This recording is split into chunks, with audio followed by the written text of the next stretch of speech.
So I always forget if I want my drinks on my right or my left. I'm realizing is gonna take two hands. I'm gonna have to take my hand off my cup of water, which it sounds like, what's the big deal? But when you're in the middle of a contest, every time you pick up and put down your water, you have to make sure it doesn't fall over, and it's a waste of effort. In 2024, Mickey Sudo set the women's record of 51 hot dogs and buns in 10 minutes at the Nathan's Famous Hot Dog Eating Contest. Mickey Sudo! Joey Chestnut holds the all-time Nathan's record at 76. It's one of over 70 sanctioned events run by Major League Eating, and thousands of fans gather to witness the spectacle. But make no mistake, for competitive eaters, this is no game. For a shot at winning, these athletes train their bodies like machines and plan every bite to compete in a fierce battle against time, appetites, and their competitors. But how healthy is it to do this for a living? And what's behind our fascination with extreme eating? 4, 3, 2, 1, put down your hot dogs!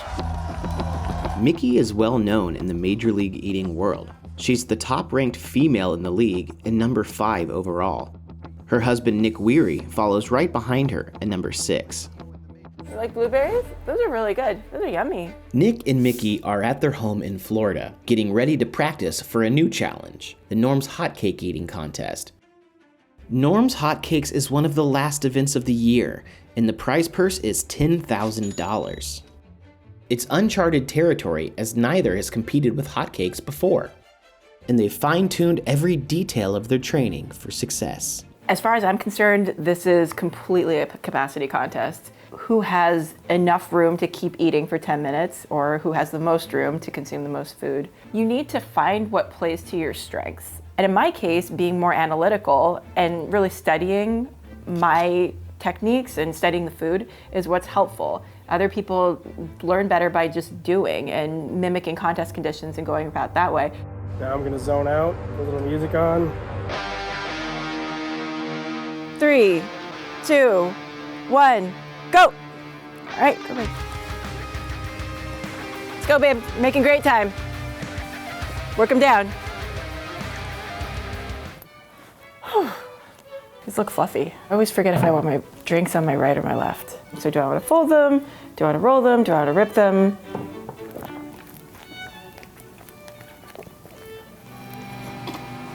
Coming up on 2 minutes.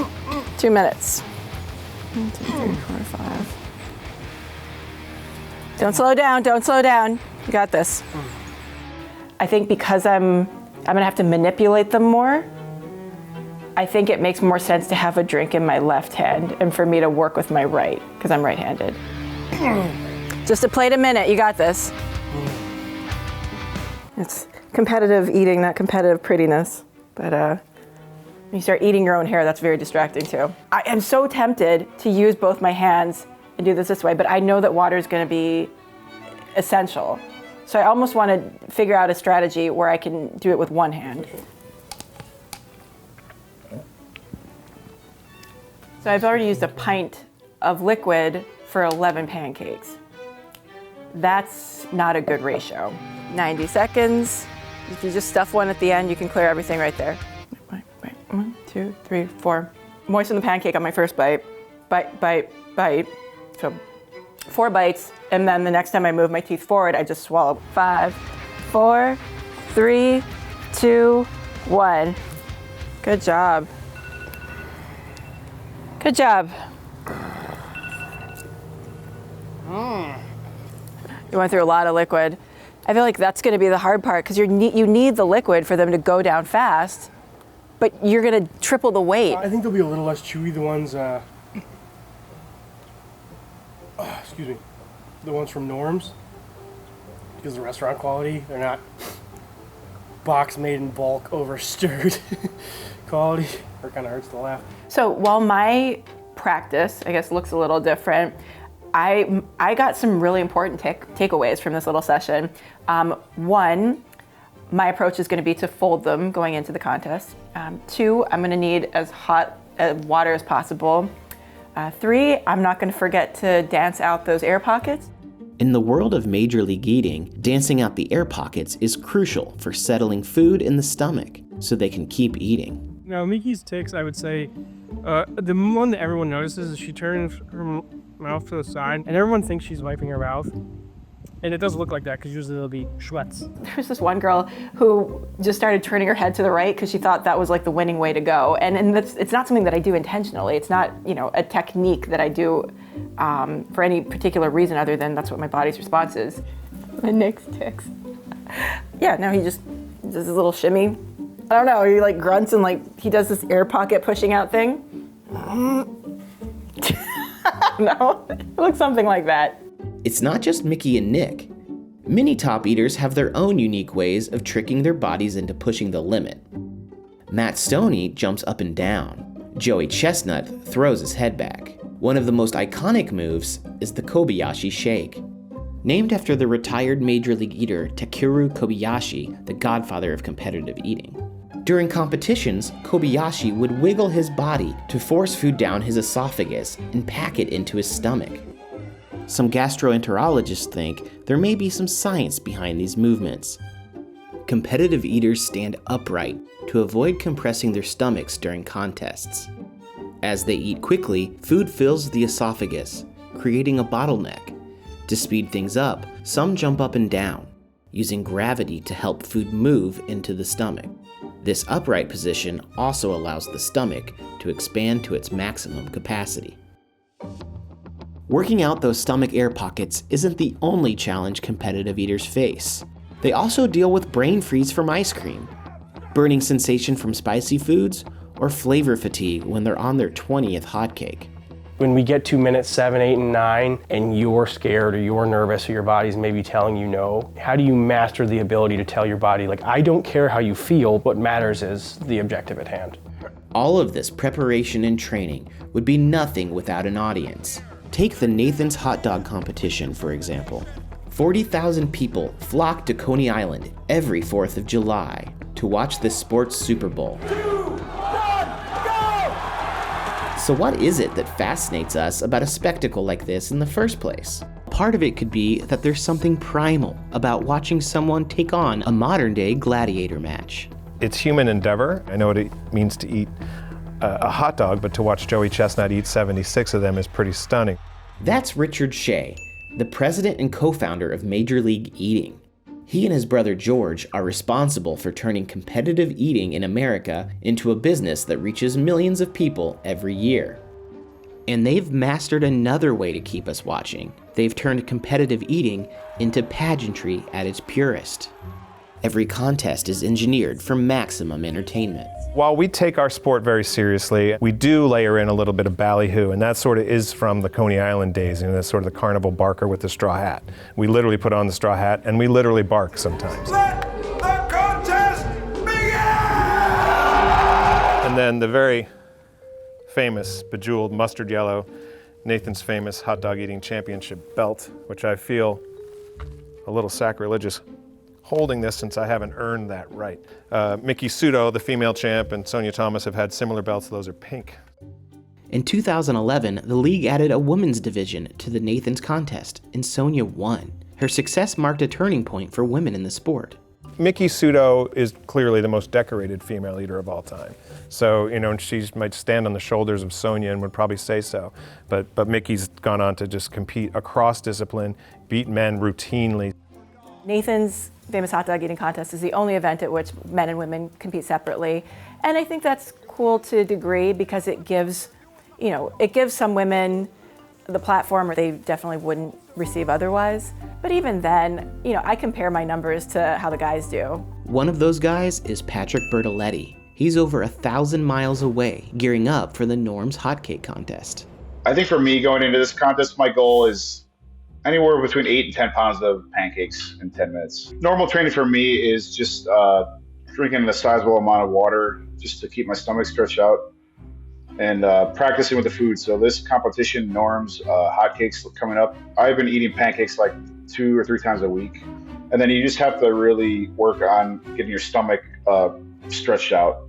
Many eaters believe that the stomach stretching he's talking about contributes to winning when practiced consistently over time. In a 2007 study on the gastroenterology of a competitive eater, researchers at the University of Pennsylvania found that eaters can slowly adapt the stomach so that it can expand and dilate to a remarkable degree. These images show a competitive eater's stomach before and after eating 36 hot dogs. While expanding the stomach over time is important, many eaters fast right before contests to help prepare their body for greater capacity. But some critics worry about the possible long-term health impacts of these strategies. I think there's a difference between fasting and starving yourself. So I don't go from eating my large kale salads to nothing at all. I taper down the quantity and I start incorporating more of a liquid diet. Today is Thursday, November 7th. This is kind of where I start cutting out meals that take longer to digest.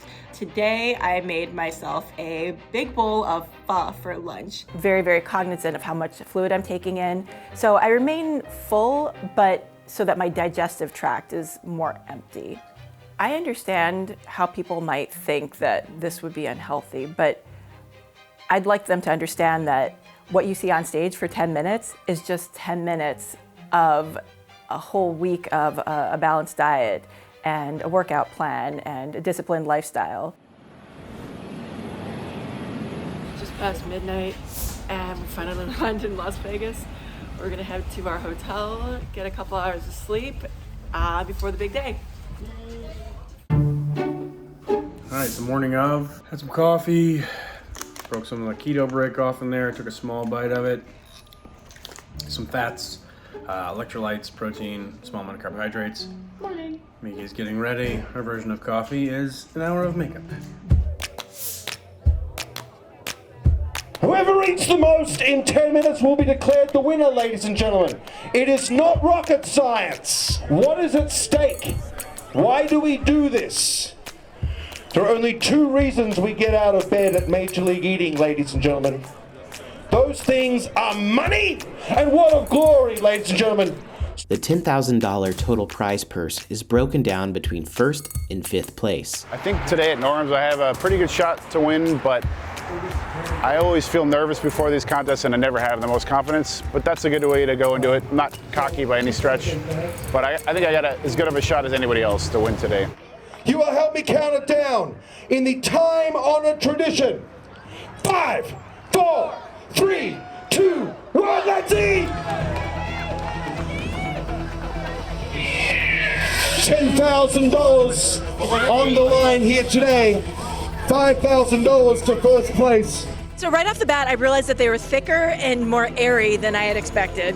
Strategy was just keep the food moving like a conveyor belt and try to eat more than everybody else. My technique going in was just lots of water. That's what I did. I think I probably took in about 1.5 gallons of water.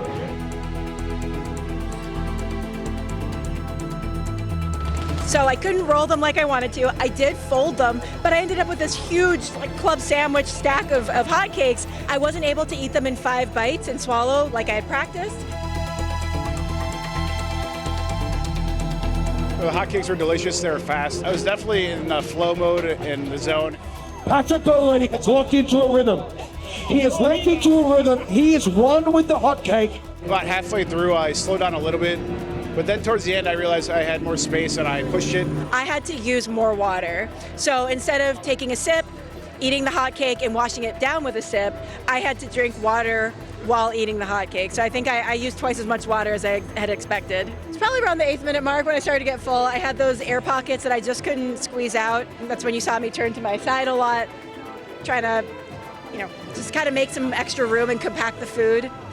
And it's not a good feeling when in the last 2 minutes you're just kind of waiting out the clock because I know that other people are continuing to eat. 10, 9, 8, 7, 6, 5, 4, 3, 2, put down your